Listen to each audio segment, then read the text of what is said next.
देखो अगला क्या है, एक समान वैद्युत क्षेत्र में वैद्युत द्वैध पर बल लागू है।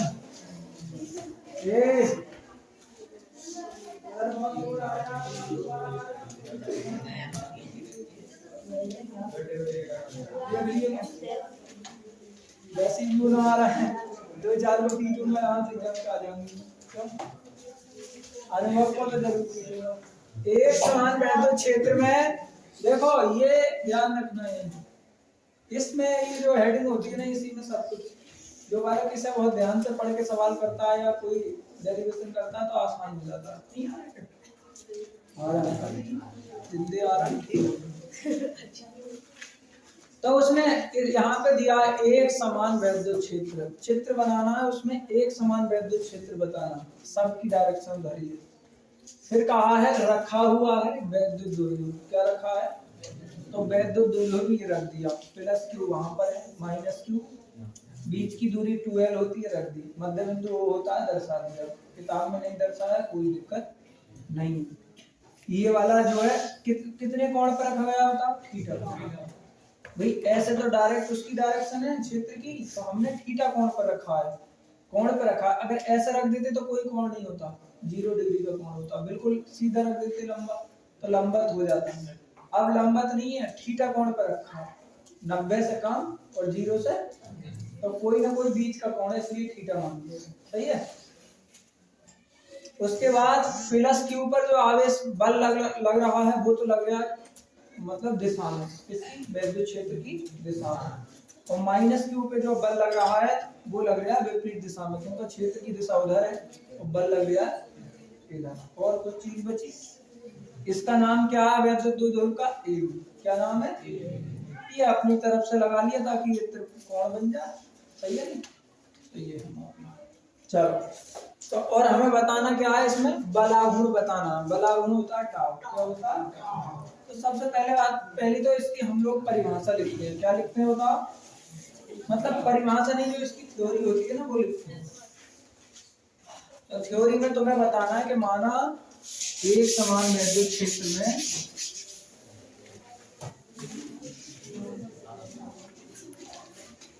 यहां से लिखोगे, माना एक समान वैद्युत क्षेत्र, वैद्युत क्षेत्र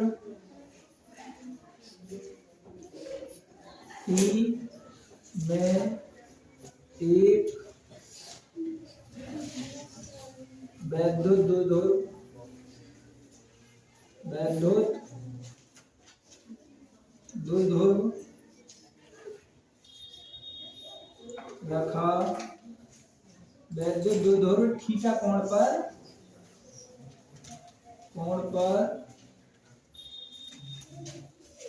रखा है। कौन से कोण पर रखा है, थीटा कोण पर। इसके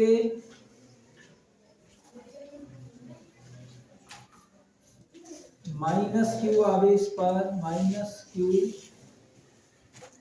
आवेश पर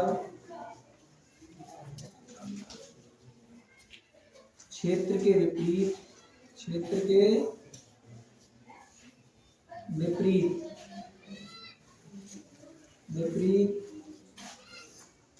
और प्लस क्यू पर क्षेत्र की दिशा में बल कार्य करता है।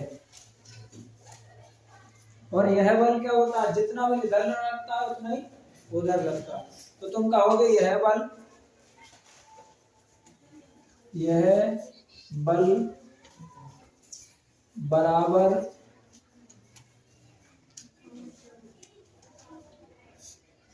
लेकिन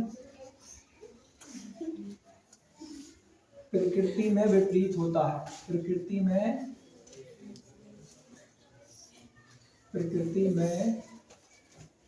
विपरीत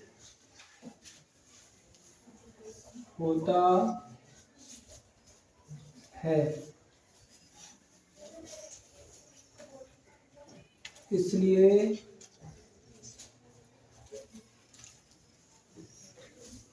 द्विध्रुव पर लगने वाला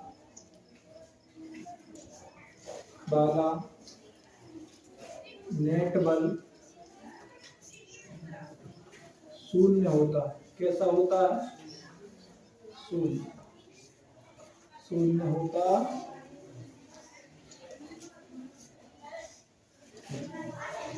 नेट बल का मतलब है इसे हटाने के लिए जो बल होता है, तो ये प्रकृति में कैसा मतलब एक बराबर बल होता है।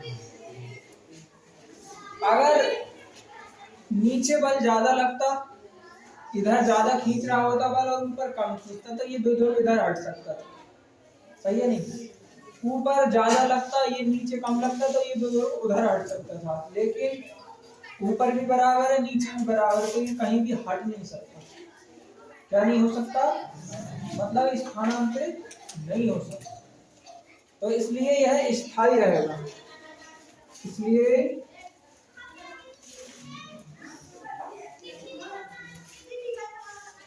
द्विध्रुव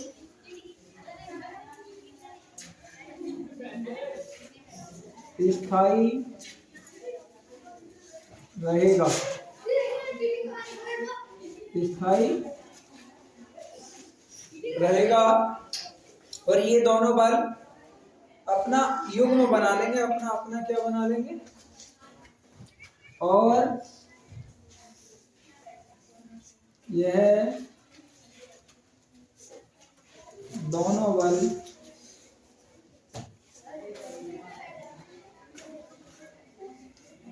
अपना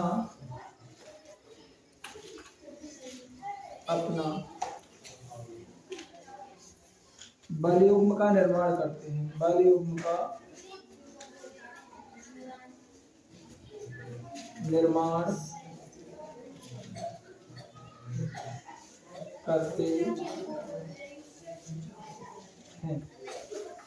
बल युग्म का मतलब है कि मतलब ये घूमने की स्थिति में आ जाएगा, और बल युग्म जो है ना उसे घुमाने लगेगा। जैसे ये इधर खींचेगा, वो इधर साइड में खींचेगा, तो ये घूमने लगेगा। क्या हो जाएगा?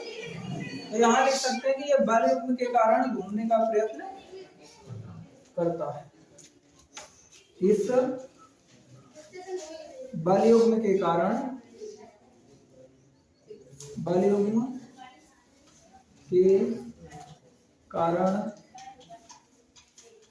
द्विध्रुव घूमने का प्रयास करता है।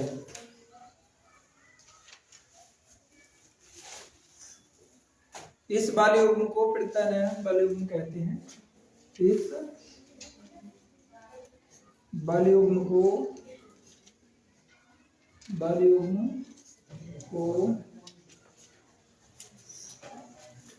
प्रत्यानयन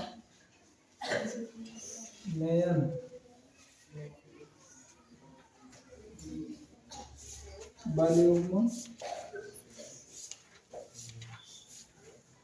कहते हैं।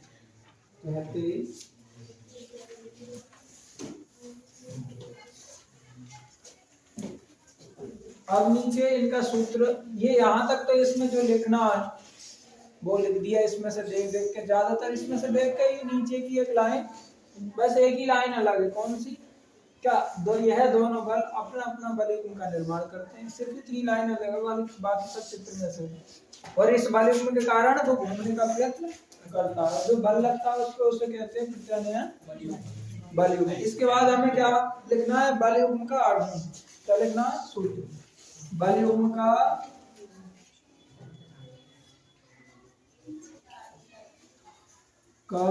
आघूर्ण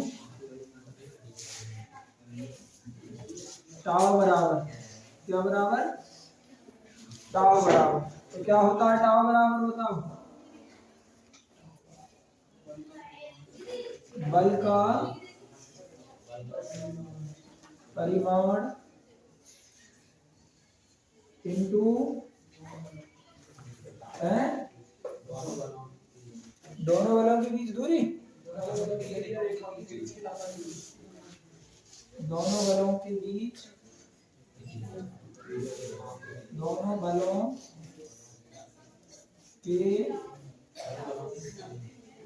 एक आगे दोनों बलों की क्रिया रेखाओं की, दोनों बलों की क्रिया रेखाओं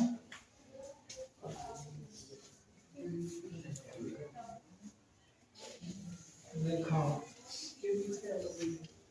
के बीच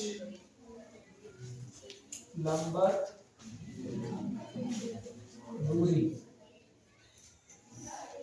लंबवत दूरी हमारा है ना। हाँ चलो बच गए।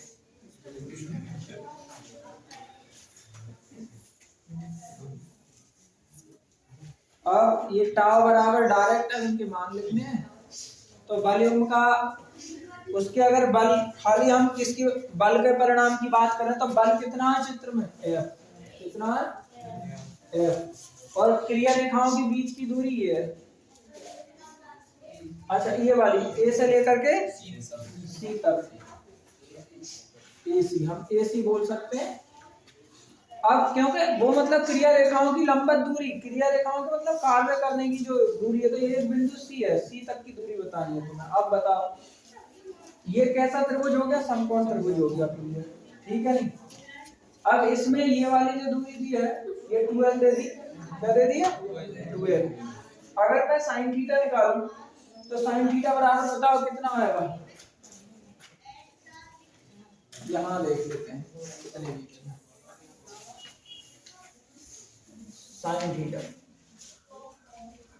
sin थीटा बराबर होता है क्या, लंब बटे का, तो लंब कितना है इसमें,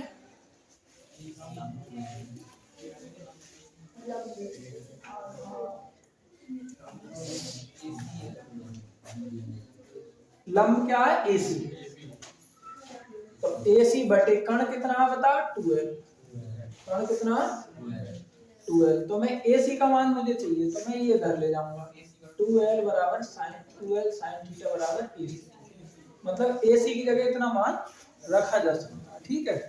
इसमें रख देते हैं AC की जगह इतना मान F इनटू में 2l sin थीटा, अब है E बराबर क्या होता है F अपॉन Q, या फिर F बराबर EQ होता है, क्या होता है F बराबर EQ, तो टाउ बराबर लिखो और F का मान लिख दो E इंटू Q और इंटू में 2l sin थीटा। यहाँ पर अब क्या करोगे तुम लोग,